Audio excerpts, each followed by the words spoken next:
Well, hello everyone. In today's video, actually, I'm starting this video 10 minutes from after the other ones, but okay.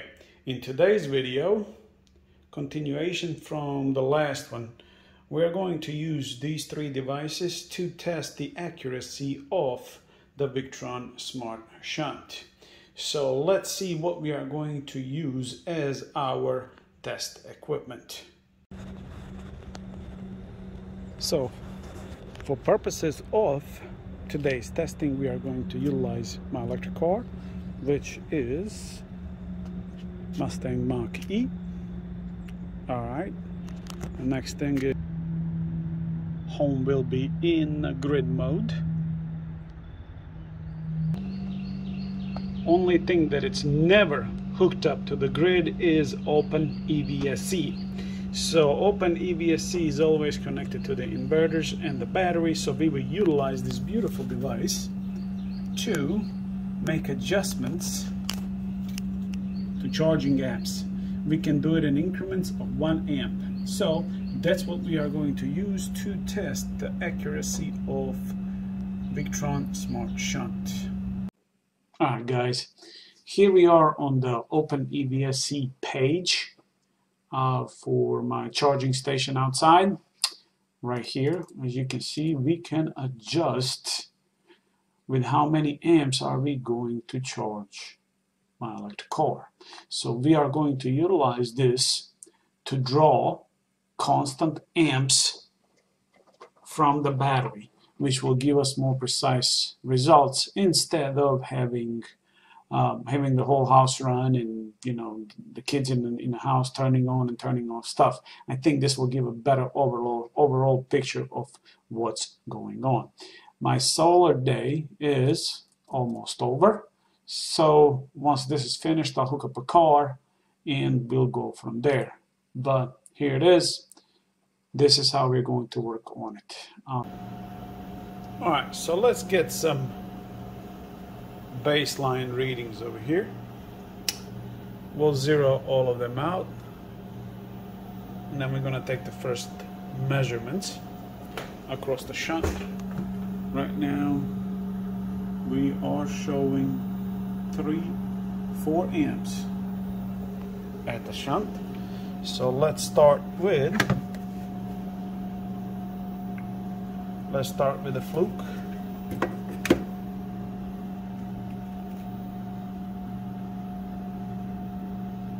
Showing 4.1, 4.2 on the Fluke.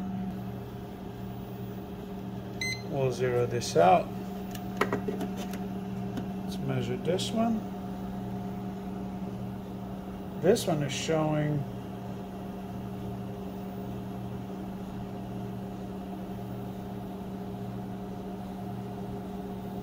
between 3.95 and 4.03. Same as the shunt. We zeroed it out.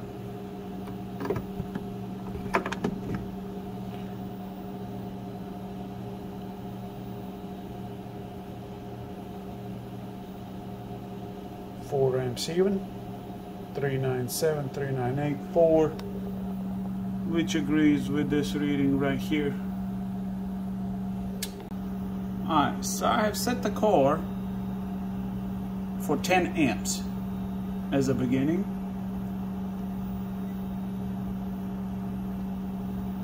So we are pulling 50 amps off of the Powerwall, or 2650 watts. So we re-zeroed this. Alright.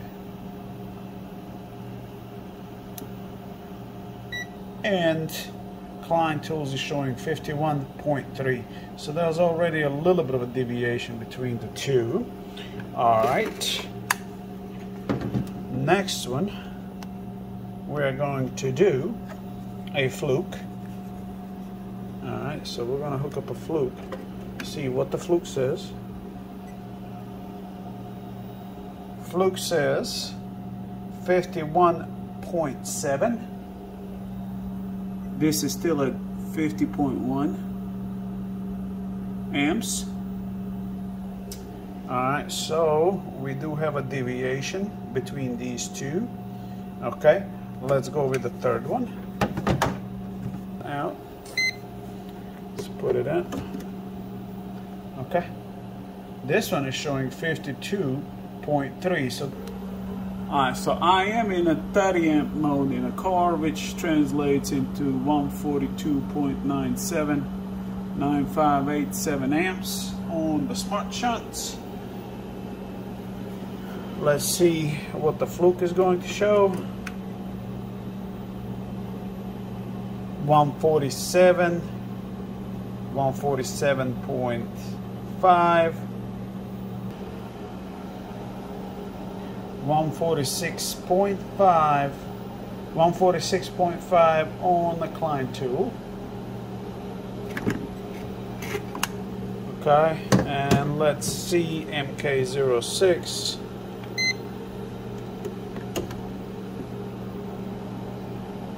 150.2 at 143.1 amps. Okay guys, I'm going to switch this into 40 amp mode for the car. Alright, so with Fluke plug into the Fluke, we are showing 198.7.8.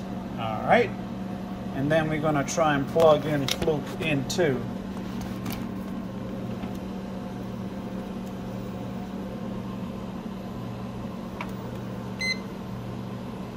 197.4.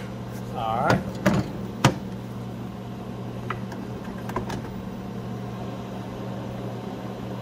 So I want to say that Fluke and Klein tools are dead on the money, and there's a 5 amp difference on the between the Smart Shunt and these two other tools. Now the MK06 is 10 amp difference. 201, 192, 40 amp setting, 192.50. MK06 shows 201, 202. Fluke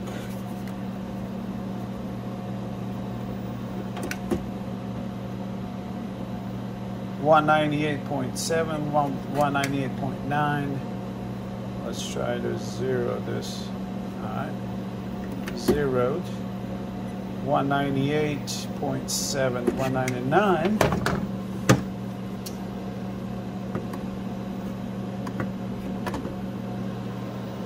Incline tools 197.4. Alright. Okay. So we're going to have 5 amp. Alright, now from the last segment of the video up until now, 5 days have passed. The reason why I didn't post this video yet was I wanted to double check some things. Okay, so first of all, thank you for suffering through that last segment of the video. Just trying to show that I wanted to capture as much as I can with a stable amount of draw from my power walls, okay? However, as I said, I didn't post the video because I wanted to make sure that I have everything correct for the data findings that I had. So, in that case, I went and got the granddaddy of all multimeters, which is a Fluke 289, and which everybody swears by, and I think it's probably the best thing before you go into a lot of professional stuff to measure amps and whatnot and voltages and all that. Alright, so let's see what we got. I'm gonna flip this around. Alright, here's a Fluke 289 connected to the clamp, amp clamp I410 current clamp. This is what we're showing right now. This is what we're showing right here. They agree, then about 0.1 amp difference. This is what we have on a Smart Shunt right now. If you chase this around and measure it and calculate, there's about 0.8 amp between the readings of the Smart Shunt and the readings on the amp clamp, the Fluke amp meter clamp, and the Klein Tools CL800. I tested the accuracy of everything again by providing a stable amps from my power supply, and then measuring that with this Fluke meter and comparing the measurements and everything else. So everything fitted properly. So there is 3% difference on the readings between the Victron Smart Shunt, the Fluke clamp meter, amp meter, and I410, and the CL800 Klein Tools multimeter. So 3% difference. Now, how can you be it's a 3% difference? Well, this started make me think, okay, how could I verify this difference? So what I came up with is, you all know that I like data, so whatever collects data, I like it. So in this case, even the Smart Shunt